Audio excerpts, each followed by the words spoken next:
গেল সেপ্টেম্বরে সৌদি আরব ও পাকিস্তানের মধ্যে ঐতিহাসিক এক প্রতিরক্ষা চুক্তি স্বাক্ষরিত হয়।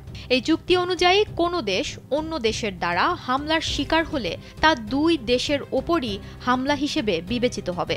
এ অবস্থায় প্রতিবেশী দেশ আফগানিস্তান পাকিস্তানের ওপর হামলা চালানোর পর সৌদি আরব কী প্রতিক্রিয়া জানায় তা নিয়ে নানা জল্পনা কল্পনা তৈরি হয়েছিল। তবে সেই জল্পনা কল্পনার অবসান ঘটিয়ে কোনো পক্ষ অবলম্বন না করে পাকিস্তান ও আফগানিস্তানকে সংযত থাকার আহ্বান জানিয়েছে সৌদি আরব। পাশাপাশি দুই দেশকে আলোচনার মাধ্যমে সমস্যার সমাধানের কথা জানিয়েছে রিয়াদ। স্যান্ডেলিনা সো, রূপচর্চায় আভিজাত্য। এদিকে আফগানিস্তানে গত সপ্তাহে পাকিস্তানের চালানো বিমান হামলাকে কেন্দ্র করে দুই দেশের মধ্যে উত্তেজনার বারুদ ছড়িয়েছে। যদিও ইসলামাবাদ বিমান হামলার কথা অস্বীকার করেছে।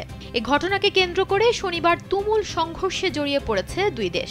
আফগানিস্তানের সীমান্তরক্ষী বাহিনী পাকিস্তানকে লক্ষ্য করে ব্যাপক গুলিবর্ষণ করে। জবাবে পাকিস্তান সেনারা সীমান্ত এলাকায় ব্যাপক ভারী অস্ত্র সজ্জিত করে আফগানিস্তানে হামলা চালায়।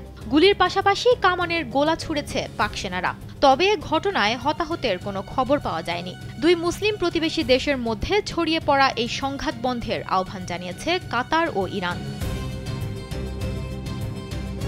পাকিস্তান ও আফগানিস্তানের মধ্যে এমন এক সময়ে এই সংঘাত শুরু হয়েছে যখন আফগানিস্তানের পররাষ্ট্রমন্ত্রী আমির খান মুত্তাকি ভারত সফরে রয়েছেন। ফলে এই সংঘাত আঞ্চলিক নিরাপত্তার ক্ষেত্রে আরও হুমকি তৈরি করতে পারে বলে ধারণা করছেন বিশেষজ্ঞরা।